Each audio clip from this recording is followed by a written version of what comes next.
And what's up, everybody? Now I am back. Sorry, I was busy. I was on a vacation, you know. Now, Gumwings had asked me on Instagram. He wants me to do a reaction of Find My iPhone Horror Stories by Mr. Nightmare. So, let's get through this. Oh, and guys, do you want me to react to anything? Just let me know on Instagram. My Instagram account is down in the description below. Hope you guys can hear me.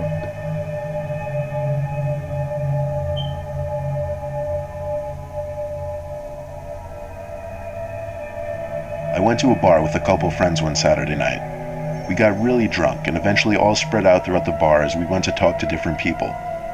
Long story short, I was having a bad night, and I wasn't feeling the whole bar scene really. I called an Uber home, which was about 15 minutes away. The Uber pulled up, but instead some old, crappy-looking 2003 or something Honda Accord pulls up in front of the bar. I knocked on the window and asked, "Mike?" He nodded, so I got in the passenger seat, only because the front seat was covered with books and other stuff that appeared to be junk. In fact, the entire car was messy, the back seats too. He didn't seem like the kind of Uber driver to joke around and make conversation with. He was on the older side, not that old, but his hair was thinning, and based on what I could see of his face, he looked kind of unfriendly. So I kept silent. I was pretty drunk though, so I barely remember what I was doing, probably drunk texting people and whatnot. I'm telling you, I was blackout drunk because I don't remember even getting out of the car. All I really remember is waking up the next morning and realizing my phone was missing. I checked everywhere. I practically turned my whole room upside down looking for it. Eventually, after hours of searching, I came to the unfortunate acceptance that I must have lost my phone the night before. I had my brother text all my friends asking if they had my phone. Cool sunset, all of them said no. Then I remembered I recently activated Find My iPhone. I excitedly told my brother to track my phone using the Find My iPhone app. Sure enough, my iPhone came up on the map. It was a few miles away, on the much worse side of town, the part of town everyone knew not to go to. My brother agreed to come with me, not only to help track the phone, but to serve as backup if needed. We pulled up to what appeared to be the house that the iPhone on the map was sitting over. It was a small box-like house. 2 windows in front, 1 window on the upper level. It was either 8 or 9 p.m., still early, so my brother and I went ahead and rang the doorbell. It didn't seem like the bell worked though, so I knocked really hard on the door. We could actually hear footsteps on a creaky wood floor approaching the front door, then silence. There was a peephole in the door, so I had a feeling someone was watching us through it at that very moment. After an uncomfortably long silence, the door cracked open and someone asked who it is in a very raspy, almost familiar voice. We mentioned the lost iPhone situation. At first he played dumb. When I turned to the driveway and recognized the old Honda Accord, I called him out for being my Uber driver and that I must have dropped my phone in his car. At this point he opened the door fully and revealed himself to indeed be my Uber driver. Now he acted like he remembered, but his whole persona and everything was disturbing. He clearly didn't know what social cues were, or forget that, he clearly just didn't know what social skills were. He told us to come in and shut the door behind us. Then he told us to wait there while he went upstairs to find my phone. I thanked him, and as creepy as the guy was, I felt relieved that I'd be getting my phone back. My brother and I stood in the tiny hallway of this man's tiny house. It was so archaic inside. The finishing, the design, everything. The floral wallpaper covering all of the walls looked like it belonged in a house built in the 1930s. The stairs that the man walked up were creaky and sounded like they were ready to collapse. We heard the man walking around upstairs for a bit. The creakiness followed his every step until we heard him stop directly overhead. He's probably gonna grab my brother and I patiently played the waiting game, with my checking my watch every minute or so. He seemed to be up there for a total of 10 minutes.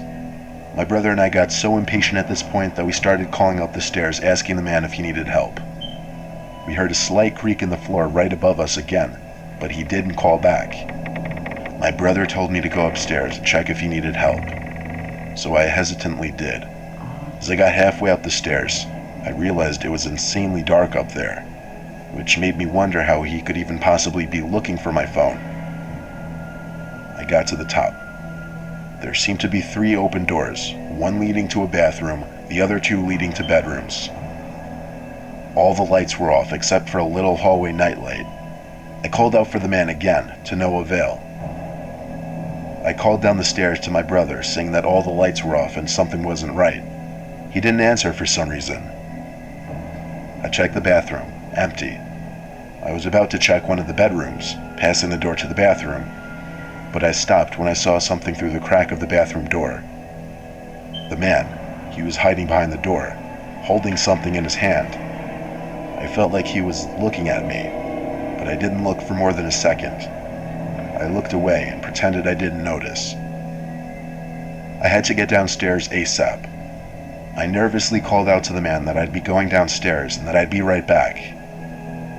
I walked with a certain speed and jumped my step right to the stairs, at which point I booked it and screamed for my brother to follow me. My brother emerged from one of the other rooms downstairs after apparently snooping around, and without questioning it, followed me outside to the car. We drove down the block as I explained in full what happened. The next thing we did was dial 911 for the police. An officer showed up to the house where we returned, showed the officer the Find My iPhone app screen, and knocked on the door with the officer. The man would eventually answer, and the officer forced the man to fetch the phone. This time he did without hesitation. He went up the stairs and 10 seconds later came back down. My brother and I begged the officer to arrest him or do something, given that he looked as if he were waiting to strike me as he was behind that door. The officer said there was nothing he could do though, and I swear as I said this, the Uber driver looked at me with the most disgusting, disturbing, and evil stare I'd ever seen. I gave him the middle finger and turned away as we left the house, which felt good slightly, but I still get scared thinking about seeing that man behind that door, very clearly holding something in his hand, most likely waiting to attack me if I were to see him. That officer and that Uber guy is just so stupid. Are you serious? These ads again, really? Building a better Baltimore means we have safe neighborhoods.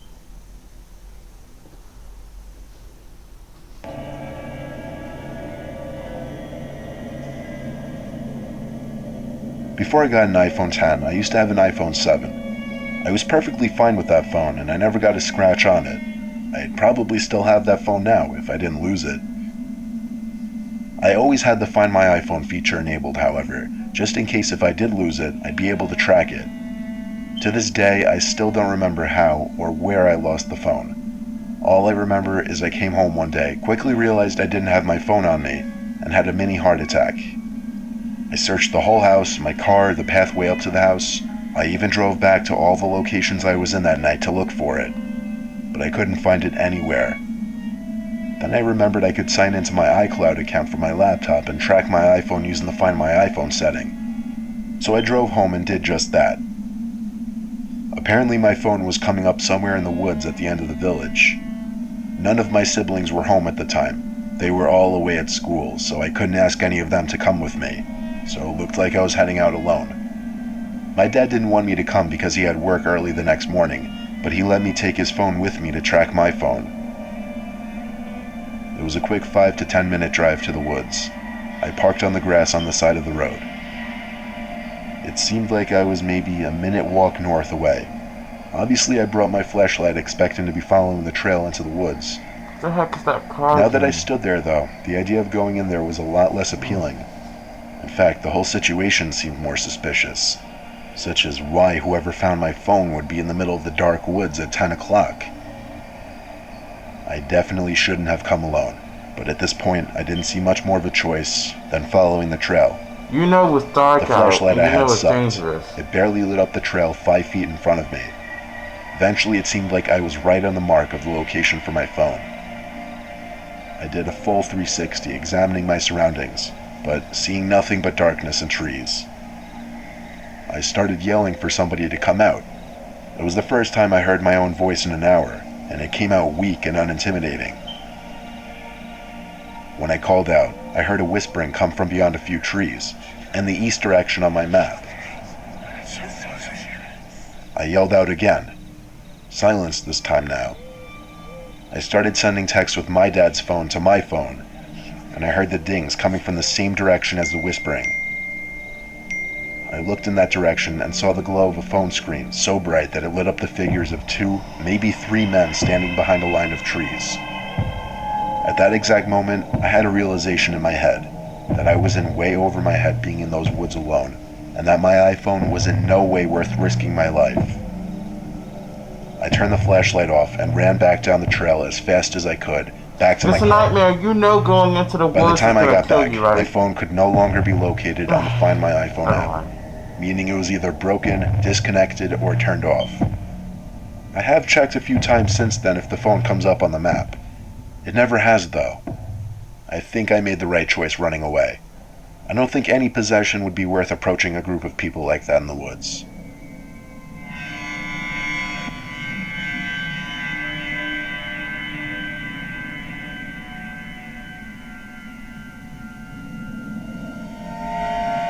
I recently lost my iPhone. It was a 5C, a really old one.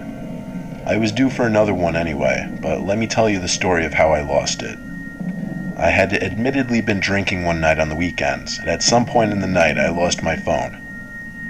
Later on in the night, when my friends and I sobered up a bit, I asked one of my friends to let me use their phone to track mine using the Find My iPhone thing.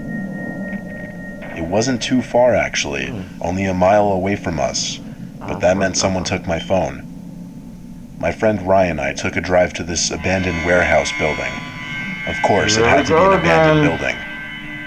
We found a way inside, You see, with only you Ryan's guys phone shouldn't be flashlight to use for exploring navigation. abandoned buildings. Can you see? It can The get place you was hurt. cold, full of trash and rubble, and every little sound created an echo. We heard Are you yelling coming serious? from upstairs, from what sounded like 2 people. Ryan and I figured one of them had to have my phone. So still, with a slight amount of liquid confidence in us, we found a stairway that led to the next level. We came to a hallway, which was disturbingly silent.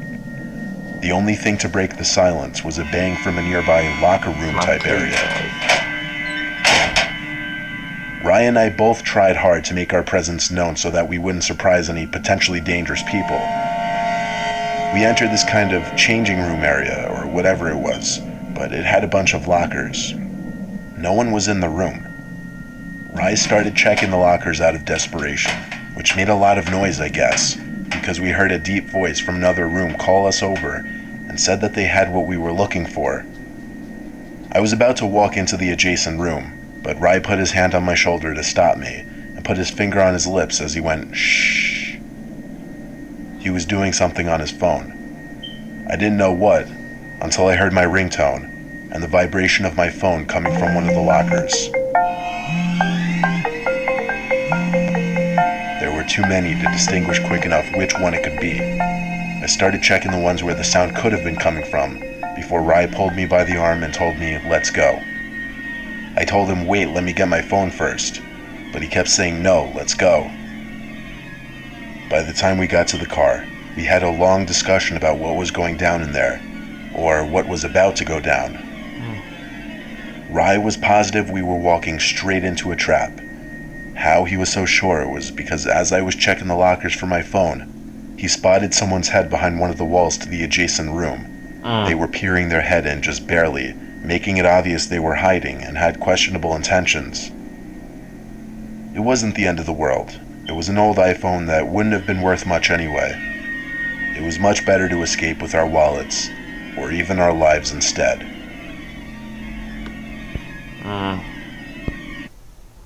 Alright guys, that is all now. And Gumwings, thank you for your response. Thank you. Guys, if you want me to do a reaction of anything, just follow me on Instagram. It's not that hard for you to do that. Just follow me on Instagram.